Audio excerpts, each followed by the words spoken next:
I've turned my trials and my tribulations and my pain into my own song. And now I'm singing this song as these are the lessons I've learned from my life. And this is what has brought me to this moment of strength and maturity and growth. Right.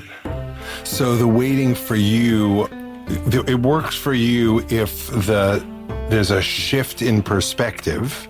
Like it would be like focusing on the literalist, you are waiting for me. Yeah. Uh-huh. And it is, I'm waiting for myself to get, like I'm talking to my future self. That was Avram Mandell discussing the song Waiting, which I wrote after being inspired by Psalm 89. I'm Shep Rosenman. This is The Rest is Commentary, where we discuss what songs inspired by the Psalms or Tehillim inspire in my guests.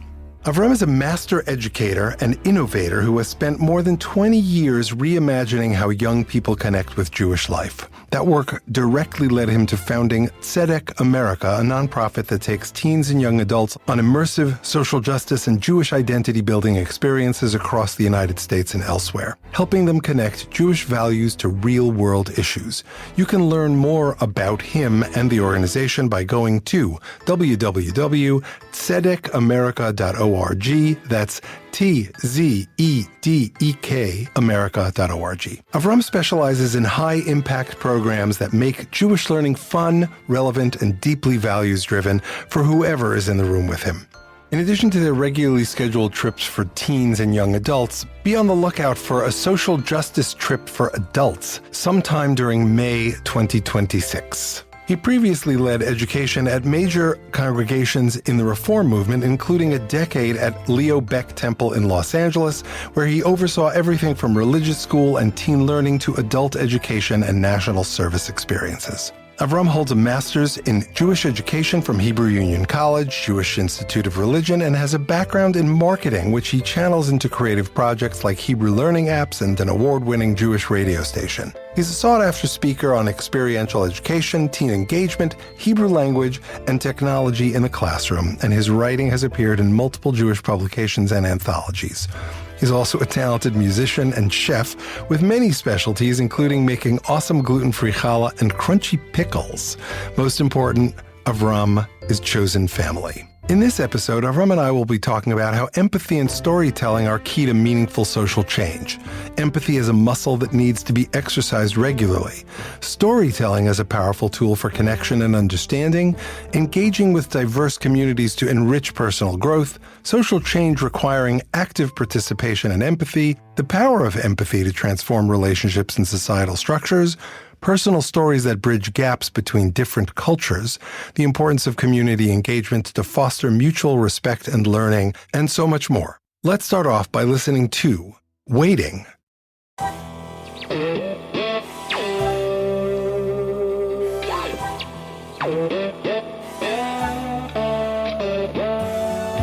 other kids play Ringolevio. I watch, knees pulled up to my chin. Elbow on, my sweater is ripped. There's a bloody ravine on my skin. The ice cream truck whoops, turkey in the straw in loop.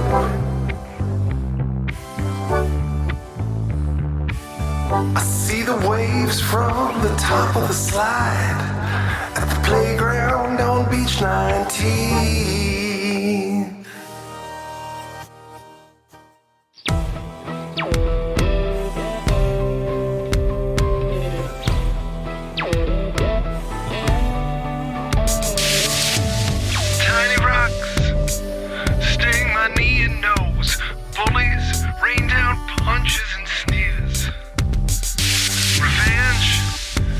Almost explodes. I choke it all down with my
I am waiting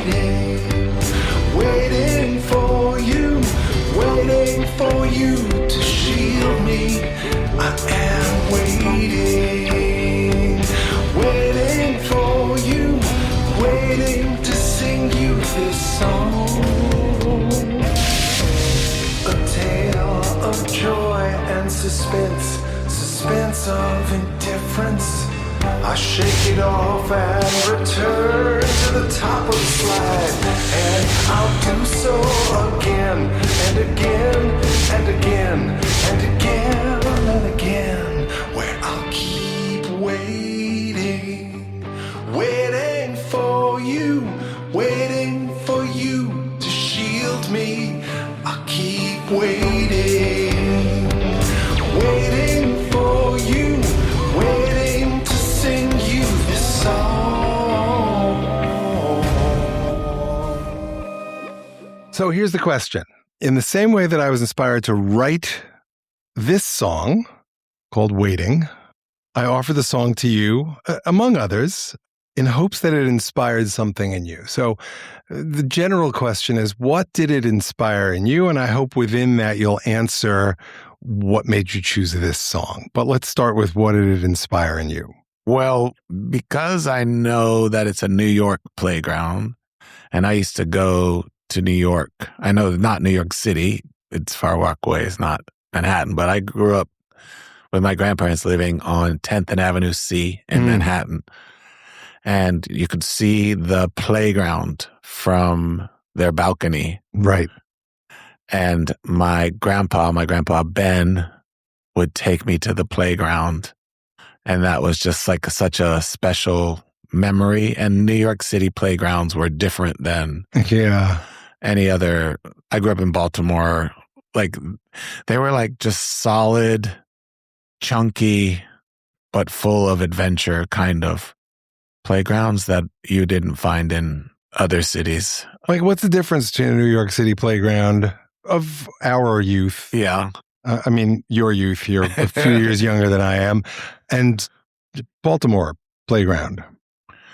New York City playgrounds were built to last, I think, and built to be indestructible. And so the features were not fancy, or they didn't have nice curves to them. They were just like, you climbed things, you jumped off of things. Right. That was about it. And maybe there was a slide, but the slide was always metal, Right. So if you caught it with the right temperature, it was good to be on that slide. But if it was a hot day, no, thank you. Was there anything else that intrigued you? I was wrestling with waiting for you to shield me. And so I feel like I would want more information from you about the psalm and what the psalm was saying. Because I found, for me, waiting for you to shield me problematic. Say more. In that, waiting for someone else to do the work to protect me is, I mean, it depends on which stage of life and what relationship we're talking about. Right. But like in a mutually loving relationship, I think that's a problem in the relationship. Yeah. If someone is waiting for you to shield them. If it's a parent-child relationship and it's the child saying, I'm waiting for you to shield me, then that's sad that this child doesn't feel shielded and has to wait. Well, what do you think it is?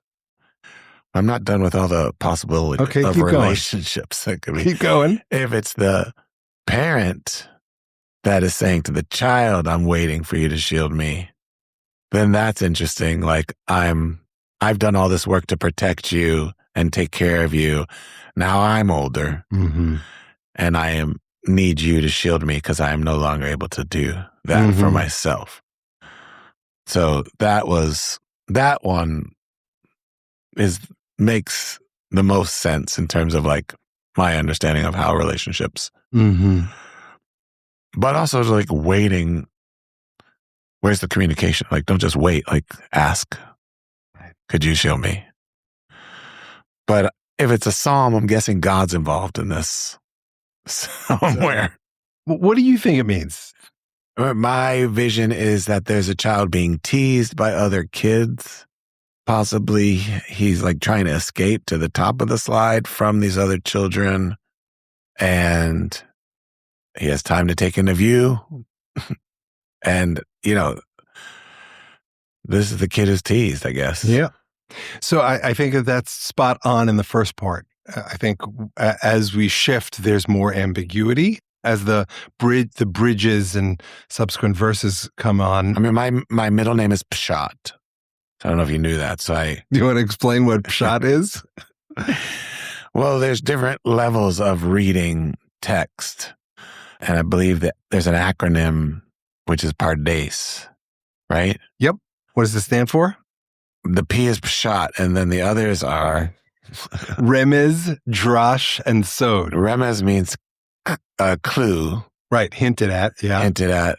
What's the second one? Drash. The third one? Drash is the explanation. An extrapolation. Extrapolation. And Sod is the secret, the real. The Kabbalistic. Yeah. The woo-woo stuff. Yeah, and I'm the simple part, Pshat. That's like... Well, we'll get to Drash and Sod in a minute. Okay. But in terms of the Pshat, I think you're spot on. I think it is a kid, and it's a kid who's teased, and it's a kid who needs to escape from the violence that happens to him, right? Is this in Israel, the people of Israel running so away? now you're getting to the Drash and the Sod, okay? Yeah. But let's hold off on that for just a minute. He's removing the pebbles from the elbow in his skin where he clearly got pushed down or something, and that ripped his sweater. So I would ask you, were you someone who was ever kind of teased, beat up on? Yeah, I mean, I was definitely teased in middle school, less so in high school. But I had a lot of coping mechanisms. Like I created a lot of friends and allies in different social groups that allowed me to eventually be like sophomore class vice president, senior class vice president. I had a lot of friends. So like my defense mechanism was always make friends and make a lot of friends. How did you learn to do that? To make friends? Mm-hmm. Like you said, you described that as a coping mechanism. So, well, it was like a defense mechanism, I think would be better. Like in times of fear, make friends, which I guess I do that for a living now too. What do you mean by that? It's hard to like be afraid of someone you're sitting in the room with that you're willing to get to know. Right. And so I work with teenagers, college students, adults, ages 12 to 120. And we help people learn about different populations, whether we have a civil rights trip we run, and we go to Birmingham, Montgomery, Selma, Memphis, Atlanta, and learn about the history of our country, how it was founded on the dehumanization of others. We have a border trip where we go to Nogales, Arizona. We learn about immigration. We meet with Border Patrol agents, Homeland Security agents, DACA recipients, asylum seekers, lefty activists who put water out in the desert. And we do programs in Los Angeles where we go down to Skid Row and we hand out bottles of water, and we go into a community and we are asked, can we be a part of your community and meet you and learn about you? And on Skid Row. On Skid Row. Do you ever collaborate with Mandy? Yeah, we have collaborated. That's with Mandy from Worthy of Love. Yes, she is great. And we partner with several of the missions. And we partner with Homeboy Industries, meeting with gang members. And we used to, they don't do this anymore, but on Skid Row there was a karaoke. Oh, really? Yeah, every Thursday night. And a church held karaoke, and I would bring kids down there. It's like 7:00 at night. Skid Row, Los Angeles has one of the largest unhoused populations in the United States, with over 70,000 unhoused people. Wow. And on Skid Row, there's 3,000 to 5,000 within 4 square block radius. Wow. And this church used to host karaoke, and we would go, and many times when you're working with unhoused populations, you're doing something for them. Mm-hmm. Like I'm handing them clothes, I'm feeding them food, I'm bringing them something. And with karaoke, you were going to sing. Mm. You weren't singing for them. They weren't singing for you. You were all going to do karaoke together. And levels the playing field. It was just like humanizing, right? Yeah. That's the whole thing. Like you're a human. I'm a human. Karaoke's fun. And during the debriefs, some of the kids would say, some of those people had really great voices, with such surprise in their tone. And I would say, yeah, some of them did. And another kid would say, some of those people did not have good voices. And I said, yeah, that's true too. Yeah, that's true too. I was like, why do you think that is? And they were stumped. I was like, because those are people. And some people have really good voices. Right. And some people don't have really good voices. What a powerful learning. Yeah. And you would just sit and someone would say, where were you from? And they would say Houston, or they would say Buffalo, New York. And sometimes the other person would say, we're from Buffalo, New York, and they would have conversations. And I asked the pastor there, how do you feel about us coming down here? Is that weird? Are we like taking advantage in some way? Is this, because I'm always questioning. Sure, you don't want to be a voyeur. Yeah. But I'm always questioning the validity of the educational programs that I run. Mm-hmm. Like, am I doing this? Is this for the right reason? What is the motivation? And the pastor said, most of these people don't have anybody. Their families have given up on them. Mm. Society has given up on them.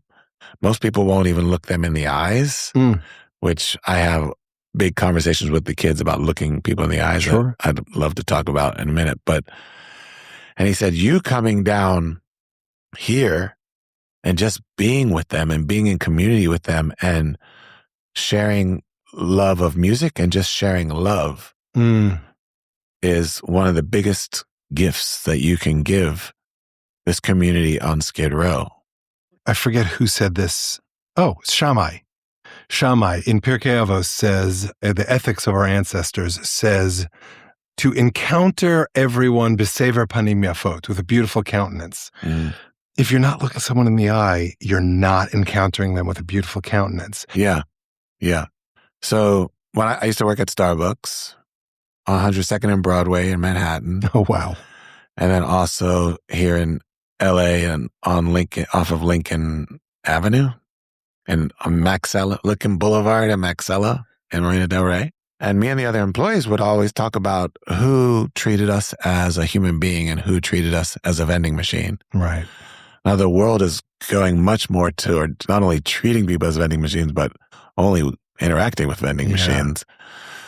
But, people would put their money down on the counter and just slide it to us. And I would like slide it back. And I say, you can hand that to me. I once had a guy come in and say, hey, how you doing? I want 3 grande lattes and a small black coffee and grande cappuccino. And I said, fine, thanks. How are you? And he said, what? And I said, well, your first question was, hey, how are you doing? So I'm answering your question. I'm fine, thanks. How are you? And what a great modeling. He said, good. I said, okay, now what's your order? And then he gave me his order. He came back the next day and he said, hi, how you doing? And paused. Oh, good. See, he learned. Yeah. Well, but that's so important because many people don't. They don't hear you in that context. For me, my father was the guy behind the counter at his store, but he was kind of gruff and rough. What kind of store? Printer. He was a printer. Okay. But my mother would talk to fucking anyone. And I asked her why. And she's like, everybody's human. You got to meet them where they are. And so I learned from her, you talk to your server, you ask their name. Yeah. If there's a doorman that you encounter, you say hello, you say thank you. Yeah. You ask him if he needs a cup of coffee if it's a cold day outside. And all of that is bound up in really kind of seeing people. So I want to bring us back to, you said that's what I do for a living. I make friends for a living. Yeah. So can you thread the needle and put these together? Maybe. So we help people come in proximity to other people through our programs. So we have the title of immigration justice or civil rights journey or poverty alleviation and food insecurity, and studying these issues and learning from people affected by the issue, learning from people who are addressing the issue, philanthropists, politicians, and figuring out how to make this world a kinder place, a more loving place where everyone has the opportunity to love and be loved. And everyone has the opportunity to succeed without a stumbling block before them and a brick tied to their ankle. Right. So that's the big goal. Those are big goals. Yeah, this sounds nice, buddy, but I'm not running for the mayor of any city. But how do you accomplish that? Right. And to me, you teach people how to treat another person as human. Mm-hmm. And that is to learn from their story. Everybody has a story to tell. Right. And if you're honored enough that they're willing to share their story with you, what a blessing. Sure. And then you can learn from them and their life experience, and then you can feel closer to them and learn about who they are and their needs. And then maybe you can work on something together as well. So through my work, we're bringing groups, teenagers, adults, to meet people who were activists during the civil rights movement, to meet someone who escaped El Salvador because they were, being persecuted by gangs and are looking for a better life, to meet a Homeland Security agent who grew up Jewish in New Jersey and found his way to be a Homeland Security agent. And so now this is the way he's doing good in the world. Right. Or a gang member who committed murder at the age of 16, but is now in society teaching teenagers art. Wow. Right. So all of these people are just human beings who've had different life paths, made some interesting choices, maybe have had trauma that they're processing and dealing. And we want to just put people in the categories without learning about who they are. That person is unhoused. I know who they are. I know everything about them, right? They're unhoused. I got it. Mm-hmm. Right. What do you know? 40% of people who are unhoused have jobs. Mm-hmm. Right? Did you know that? Right? So 30% of people who are unhoused have a mental illness. Did you know that a lot of mental illness follows homelessness? Not you become unhoused because you have a mental illness. Right? So that's a human being who has had trauma, some kind of trauma, that has led them to this path. Right? So how can I learn about them? Ask if they want my support. How can I support them? So that's whether it's someone who's escaping an awful situation in another country, a gang member, an unhoused person, someone who's been discriminated against. These are all just human beings who are trying to make their way through the world. And we could all do a much better job supporting one another when we learn about the individuals. One of my favorite lines in the movie Men in Black, a very profound movie, and I'll be misquoting here by saying, Kay says, the person is smart, people are stupid. And he's talking about like group mentality. Sure. As opposed to the individual mentality. Right. And so like, how do we individualize? And that's a lot of work. It's exhausting. Yeah. I'd rather put you in a category. Oh, you're Jewish. I know everything about you. You're Black. I know everything about you. It's just like, I'm shortcutting my thought process because thinking is tiring. Do your participants ever build friendships and remain in contact with any of the people that they meet on these trips? I think so. I'm always surprised to find out about it. Like in a lot of ways, it's none of my business. So, well, on the contrary, it's deeply, from a funding or impact perspective, that's a really valuable data point. Yes, I know. If I was better at that. Yes, I do know that our participants stay in touch with the people who are on our trips. And the people who I see on our trips will say, I'm still talking to that kid I met 2 years ago. Or I know they sometimes reach out to us saying, hey, I'm doing a report on this topic. Can you give me the contact information to the person we met on your program? Right. So But that's already a Milo. That's a good thing. Yeah. Yeah. So I know that many kids write their college essays about the programs that because they've never had an outside of their bubble experience where they're treated like an adult. And I tell kids at the beginning of our trip, you'll be treated like an adult. I mean, we also do adult trips too. By the way, I had a 91-year-old on my civil rights trip, a wealthy 91-year-old who I think has seen the world. And he said, this is the most powerful trip I've ever been on. That's amazing. We're actually running a trip for adults on May 17th. In 2026? In 2026. Okay. When does that go to market? You can find out about it by reaching out to us on our website at tzedekAmerica.org. Spell it. TZEDEK America.org. Yeah. And we're spelled? I'm just kidding. That one stumped me. And dot is spelled D-O-T. When is it is this gonna go on sale? Like, can people register now in November? People could register now through our website. But that's like, why was this the most powerful trip a 91-year-old man has ever taken when he's traveled the world? And I think because he was moved. Well, he was moved by encountering other people. Yes. It's this, to me, like I'm preaching to the choir here. It's the stories that move us. It's that sense of reality. It's seeing how someone overcame trauma or how someone on a daily basis continues to overcome trauma. Yeah. I mean, Sherry and I used to go to these dinners for unhoused people at Ikar where we'd sit and we would just kind of dine and get to know these people. And they're very moving because you're just talking to them. I mean, some of them it's hard, right? Right. But for others of them, like, you just hear their story, and that in turn motivates you to go back and do it again, or to go to the OBKLA and to deliver food, or to go on your trips. Well, and you're very good at seeing people and wanting to know their story. And I think that's like everybody wants someone to care about their story. And at the same time, the inverse is true. Everybody would like to hear somebody else's story and learn about somebody else's life, see how it relates to them, like documentaries. Why are documentaries so popular? Why are biopics? Biopics? Biopics? I've heard it pronounced biopics.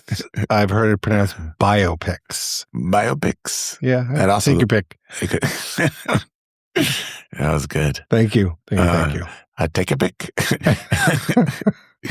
But, we feel like we want to connect and learn about other people's lives. And if someone is saying, I want to be vulnerable with you, then you've shared a powerful moment with someone if they're being vulnerable with you. And people come away through our programs, like, I have new friends. I have a new friend in, Memphis. I have a new friend in Alabama. I have a new friend in Phoenix or Nogales. And they feel that. Right. And they'll ask me like, hey, how's Eddie doing? They want to know. Well, for me, I'm going to relate this to, you and Abby are directly responsible for a big part of my music journey, in that you introduced me to Folks Fest, which introduced me to Song School, which got me thinking about songwriting in whole other ways. And when I was a young person, I'm not a young person anymore. I'm just young at heart. Depends on who you ask. Exactly. Ask the 91-year-old. When I was a young person, I would, it was all about being a star. Like, how great am I? And by the way, I never thought I was great like that. I just knew that I had something to say, but I didn't have the language in which to say it. I was interested in the quirky, in the offbeat, in the William S. Burroughs King Crimson, David Bowie. Like, of course, David Bowie's huge, but Right. he's quirky. Yeah. He was in Labyrinth. Yes, he was. Very quirky. But so like I was into all this weird stuff. Yeah. Because I was the kid at the top of the slide. Mm. Now, later on in life, I became one of the kids who allowed other kids to get beaten up. There were moments, but I mostly wasn't a beater upper. I was more of like Bystander? subtle make funner. Oh, yeah. And bystander. Like I would allow it to happen. Yeah. Which is, like Kigera Yitem Be'eretz Mitzrayim, take care of the stranger because you were strangers yourselves in Egypt. And I did not make that connection until much later in life. I was that kid at the top of the slide. And so I'm circling back to answer your question here. I wasn't intending to go here, but when I was feeling outcast, I had friends who might have shielded me, but there were moments where they didn't. In the same way that as an older person, went from middle school to high school. Once I was in high school, I could have shielded someone and didn't, waiting for you to shield me. Right. And so that's where that comes from. It's not. I mean, I think it has its roots in the language of the psalm, but for me, that was the intersection I found, which the image that I start a lot of these with stream of consciousness, and right. For sure, I'm almost sure that that's how this one started. Well, when you ask somebody's story, you're saying, I see you and I care about you. And this is why we tell stories in Shiva, right? And this is why the British, South African, and Australian communities, their form of nichum, their form of, like the rabbis wrote this script to offer comfort because you can't really comfort someone. Yeah. But there's a script, so you have something to say. And the English version is, may you live a long life. Why? As I learned this from Selwyn Gerber. Why? So that throughout that long life, I can tell the stories and learnings of, your loved one, or you can tell the stories of your loved one. As you've told me about your mom so many times, and I've talked to you about my mom. Yeah. And that's how we keep memories alive, and that's how stories like asking your server for their name become ingrained in you. Yeah.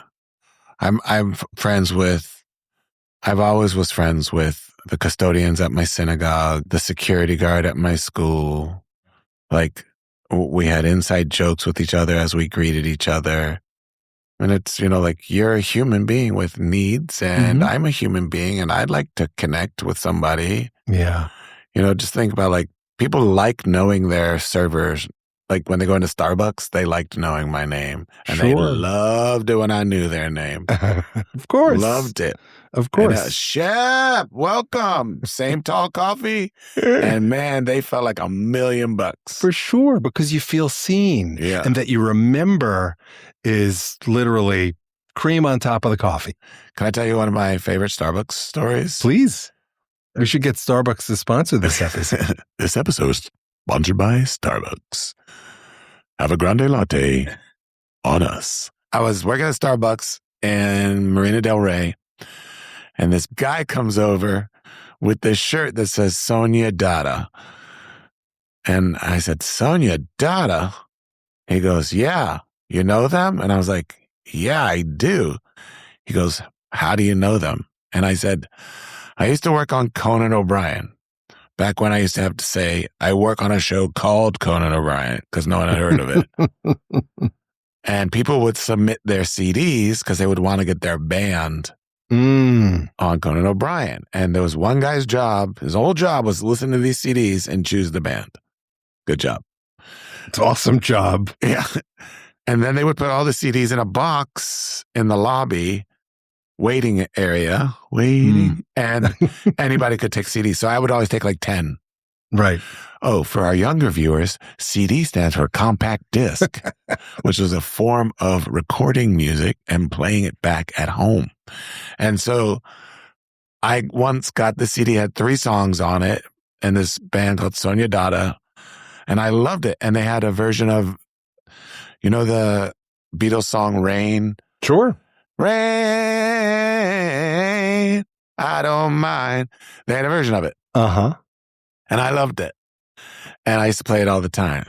And so I didn't tell him this whole story, but I said, they tried to get on Conan O'Brien once, and I got their CD because I used to work there, and that's how I learned about them. And he goes, oh, nice. What's your favorite song? And I go, Rain, I don't mind. And then he goes, oh, you sang that well, and I think you were on the right key. And I was like, oh, thanks. On the right. Wait, why does he? And he goes, thanks so much. And he tips me a $20 bill. Wow. And he goes, by the way, we did get on Conan O'Brien. And leaves. That's amazing. Yeah. How cool. I don't know where that band is today, but I know where that story is today. So I want to take us to another part. I said we were going to talk about the Sod or Drash later. Yeah. You asked me if we were going, if this was going to an Israel place. What do you think? Did the lyrics cover Israel? I'm holding that question, but I want to ask an even broader question.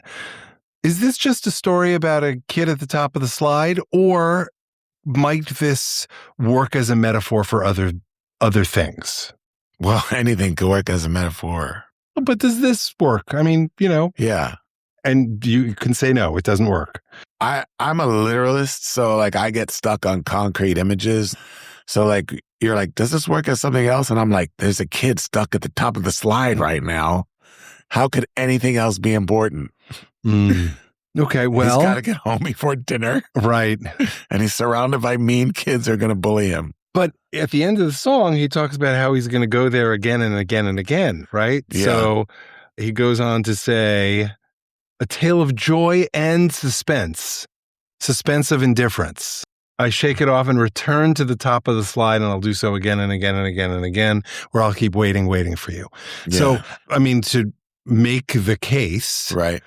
I think that at this point in the song, where we go to, I still watch the ocean waves. So now it's not clear, and I don't remember what I intended, what I didn't, but as I'm reading the text, it's not clear that this is still the kid. Seems like a more mature perspective, but the kid's still inside the speaker who's watching the ocean waves, long, slow, powerful pulses, always returning to shore. So that's the thing.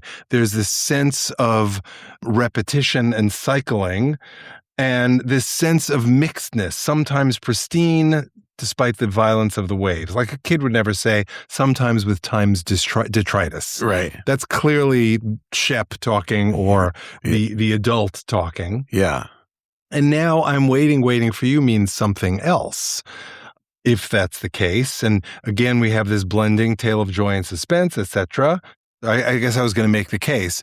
The being beat up, being made fun of is something that kids do, but it's also something that adults do regularly. It could be as passive as not saying hello to someone you pass at Skid Row. Yeah.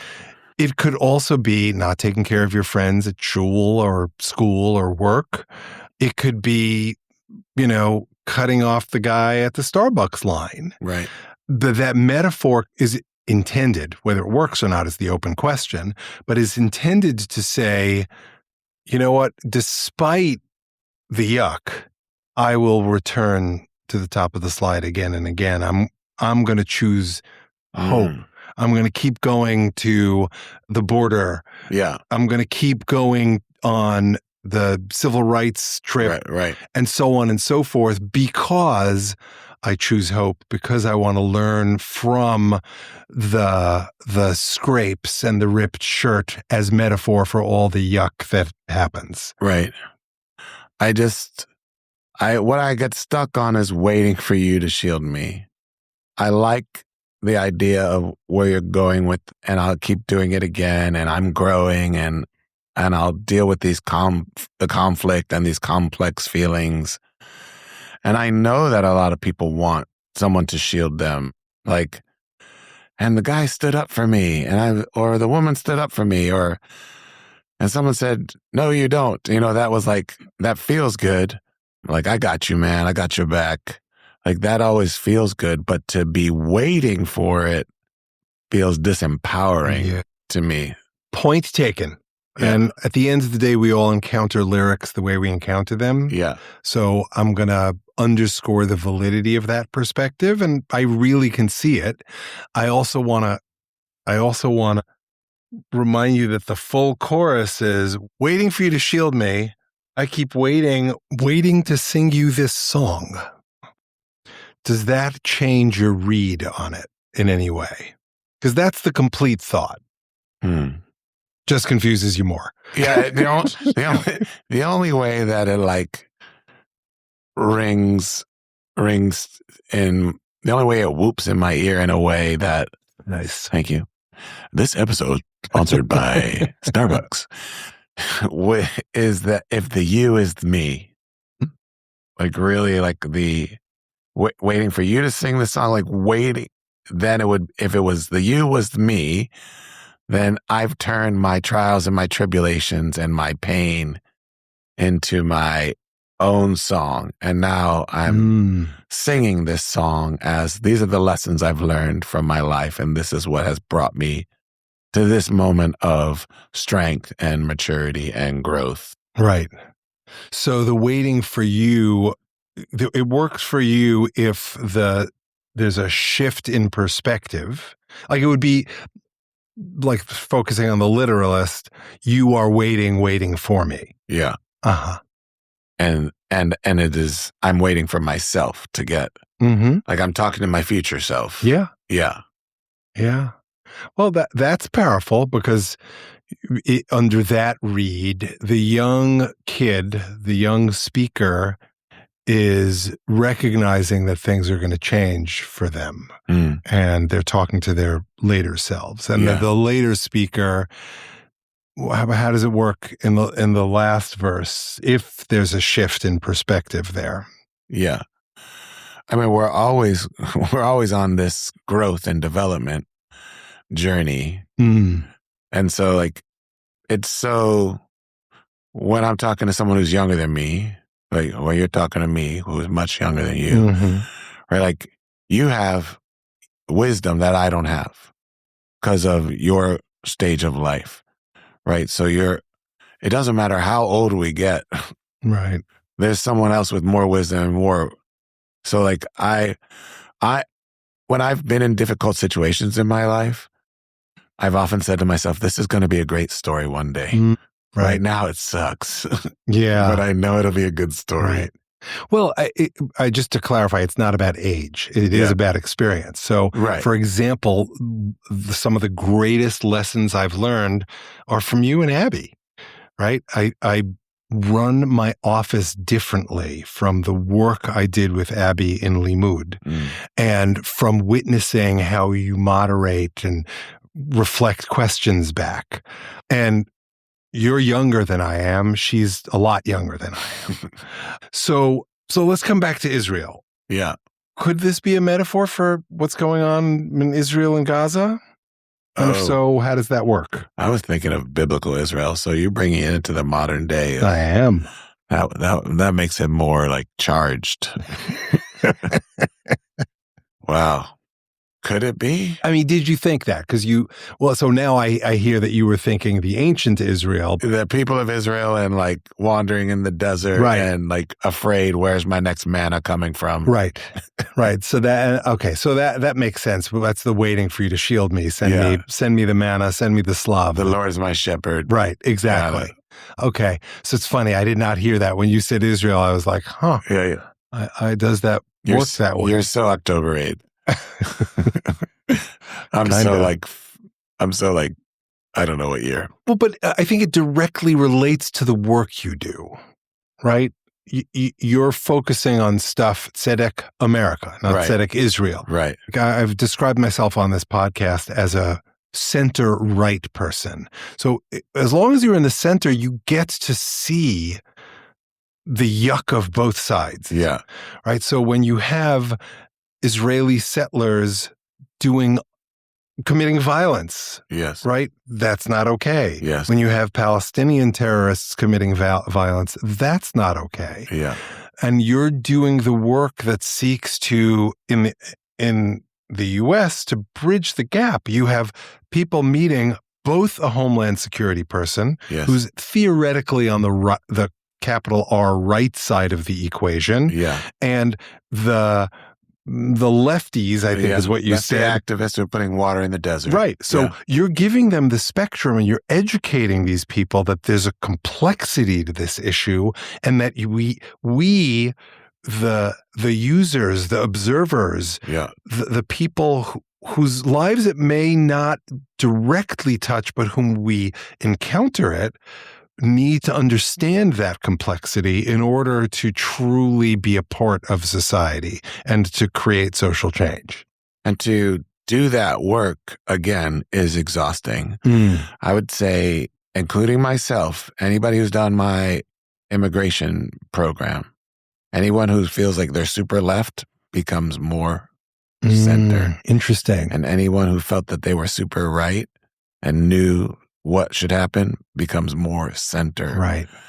And that you learn from these human beings who are involved in the story about the complexities of the issues and the nuances, and that we're dealing with human lives, not votes. Yeah. I'm not trying to get votes. Yeah. We're trying to see what's the best thing for these humans. And that's the really interesting thing about that trip. And people go in skeptical of that trip. Like I've had people on the political right and people on the political left, both skeptical about that trip. And they're like, well, who do we want on our borders? Like, is that the kind of guy we would want protecting our border? I mean, I guess I wouldn't do it, but like, right. And then like this person has escaped like people, killing her and tracking her down from one city to the next. She tried to move to another city in her own country, and the cartel still tracked her down. And she came to this country and is working at a church and helping people. Well, what kind of people do we want in our country? So like, I think that's for I wrote a poem on October 8th, actually. Do you have it? I wrote it and I wanted to share it with somebody, and they're like, I can't, that is too raw for me. Well, no pressure. I can't find my poem. All right. But I'll tell you the gist of it was, it started off like side A is doing this, side B is doing this. Side A thinks it's unfair, side B thinks it's unfair. Side A is experiencing war, side B attacked. Side B is experiencing war, side A attacked. It's not fair. And then like it blurs. But I'm talking about Israel and Gaza. But like by the end of the poem, with the help of ambiguous pronouns, you didn't know who, but you could have put either one in. Depending on like if you were looking at with the red lens or the blue lens, which you would see. I didn't mean red and blue because of Republican, Democrat. I got it. I was thinking of those old 3D glasses, actually. This reminds me a lot of my conversations with Robbie Berman that I had a couple of weeks ago. He chose a song called "What Would It Take?" And the lyric in the chorus is, "What would it take to close the circle? Really feel each other's pain." And it's directly related to the conversation we have. It's just, first and foremost, seeing each other as people. I could go on with you for hours. I know it's late for you. But that's the empathy. Yeah. We talk about radical empathy in Tzedek America. And we have the hats. You have the hats. And there's different definitions of empathy, but knowing someone else's pain and feeling someone else's pain. Because sympathy is when you just like, oh, what a shame. That's too bad. And then you keep scrolling. Right. Oh, what a cute puppy. Aw. Next. Oh, that person really hurt themselves. That's kind of funny, kind of sad. Next. That's sympathy. Like these temporary emotions. But empathy is getting in there and understanding someone's story, understanding someone's pain. And then how can I, with my newfound knowledge of someone, be supportive if they want my support. But that empathy takes work. It's a muscle that you have to exercise. You have to figure out how you can be and do that work. You know, some people can go to OBKLA, but they can't go downtown to Skid Row. That's the need that fulfills. And, you know, we learned this from Ruth Messenger. You know, donation is a form of political action too. If all you can do is donate money because you can't handle encountering the humans, okay, that's fine. Let those of us who can encounter the humans do so. One of my favorite lessons from Ruth Messenger was I was at a talk she was giving, and she was talking about how they built this well in this town, and someone raised their hand and said, "How did you know they needed a well?" And she said, "We asked." Yeah. Well, that's one of the, look, Sherry and I both went through that fellowship. You went to India? Where we were the token Orthodox. Yeah. We wouldn't be token Orthodox anymore. Anyway, it was very powerful. And it's one of the things that I think is still brilliant about the American Jewish World Service. I really could talk to you for hours, but is there anything else you want to cover that we didn't cover? There is a few more things. Hit me. Okay, one, Tzedek America started going into non-Jewish schools to talk about combating hate and anti-Semitism. We go in with a Jew and a non-Jewish educator. Pastor Mandell Eskridge, who also is an educator for us on a civil rights trip, he says this thing about when someone's being bullied or teased, who has the most power in the relationship to stop it? And we ask the groups that, and some people say, oh, it's the bully. The bully has the power to stop it. And some people say it's the person being teased, they have the power to stop it. And Pastor Rondell says it's the person watching it happen. He has the power to say that we don't do that here. Right? And you need to stop it. Otherwise, he's getting approval that this behavior is okay. Which reminds me of another text, Translate? When in a place where there was no human beings, be a human being. Yeah. Which goes back to the person is smart, people are stupid. Yeah. Right? It goes back to like groupthink is not a nuanced think. So you have to break away from the groupthink to stand up for something and be an upstander, right? Or moral courage. To have moral courage means you have to be in the minority. Yep. Why? Because if everybody was doing something correct already, you wouldn't have to stand up. Right. Therefore, to have that moral courage, you have to be in the minority, which is super hard. Fear of rejection, fear of becoming teased yourself. Yeah. Right. And so when we go into schools, we're talking about the history of anti-Semitism. We're talking about racism. We're saying, like, what kind of school culture do you want to have? And what are you going to do about it? You, individual student. Right. To make this school the kind of school you want it to be in. And we're now in LAUSD schools. We're in independent schools. We're going to be starting a drop-in Zoom office hours for kids to just come. Wow. And say, like, here's what I'm experiencing. I don't know how to deal with it. We have a full-time employee who that's their only job is to That's amazing. help combat hate and fight anti-Semitism. But the first school that ever called us was an independent school here in Los Angeles and said, will you come talk about anti-Semitism? And I said, I will talk about how to change your school culture. I will talk about how to be an upstander. I'm not going to just talk about anti-Semitism. I'm not going to say don't hate Jews. We invented Waze and the cherry tomato. Rationale doesn't work. But I can talk about how you can be angry at somebody without bringing in their ethnicity, their skin color, their religion into the conversation. Yeah. I can teach people how to have nuanced conversations and ask questions. So it sounds like you've evolved into focusing on anti-Semitism as well. Yes. How did that happen? A friend of mine who I used to play basketball with was the head of DEI at his school. And he said, can you get the Jewish parents off my back? They're complaining about anti-Semitism at the school. This was 2019, pre-COVID. Wow. And I was like, I will take any Trojan horse to get into school to help change culture. Mm-hmm. Yeah, you want me to come to your school? Yes, I'm going to come with me, my director of development, who's an expert in Israel, who's on the World Jewish Congress, Mm-hmm. and I'm going to come in with African-American youth minister from Inglewood. Mm. And we are Pastor Rondell? Pastor Rondell Mm-hmm. Eskridge, and an amazing educator. And the three of us will model how to have conversations. Mm.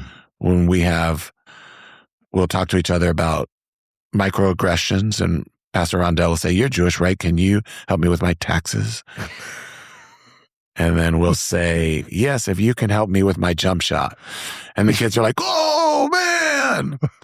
And then we're like, what just happened there, right? We made assumptions about each other. We Right. ask kids, who's told a racist joke? Every hand goes up. Mm-hmm. Who's heard a racist joke? Every hand goes up. And I say, who's created their own racist joke? Almost no hand goes up. Mm. Well, what does that mean? That you have passed hate along without even creating it yourself. Mm-hmm. And words do matter. Actions matter in this school community. What kind of school community do you want to have? Mm. In a place where there are no humans, be a human. So it's all the same. Yeah. It's all the same lesson that people need to hear it in different ways. And again and again and again and again. Do you ever follow up with these schools, or do they do follow up to see the impact of these talks? Yes. And now teachers come over to us and say, you're saying things we don't feel we're allowed to say. Really? Why? I don't know. There's politics, Uh-huh. whatever the politics are of the place. Mm-hmm. Students say, thank you. You're the first group of people to talk to us like adults. Mm-hmm. You didn't talk down to us. You talked to us. Mm-hmm. Right. Well, you saw them, again, coming back to that. Yeah. And they get to ask questions at the end. Mm. So sometimes they ask about Israel, not a ton, but they ask about Israel. Mm-hmm. They ask about, what should I do in this situation? Mm. I get teased for being gay, and I don't know how to handle it. Mm-hmm. Well, we're trying to create brave and safe spaces where people can ask these questions, Mm-hmm. and they do. And we also model how to ask questions. Like, you can be curious about things. One time at an assembly, I said to Pastor Rondell, hey, why are all the black kids sitting together?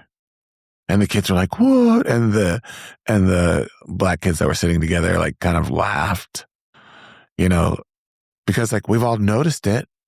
Maybe we've wondered it, but we're never supposed to talk about it. Mm-hmm. But if you come from a place of curiosity and seeking to understand, not a place of judgment, then we can learn about each other and from each other. And he goes, well, aren't all the white kids sitting next to each other too? Right? And don't you want to sit with people who maybe share the same culture or same kind of language? Isn't that a natural thing? Do Jewish people find each other at conferences? Or Mm-hmm. I was like, oh yeah. So it's kind of noticeable when the black kids sit each other because their skin color is different. But I asked that conversation in front of 2,000 kids. Sure. And we're just having this conversation. And so it inspires people to Lead with curiosity. lead with curiosity. Yeah. Awesome. Anything else you wanted to cover? I love you, Shep. I love you too, Avram. You are family. Yes. I think it's so fun that you're doing this podcast and as a creative outlet and teaching yourself and allowing others to learn alongside you. You've always been a model of what it means to go through the world as a learner Mm. and how everyone has something to teach.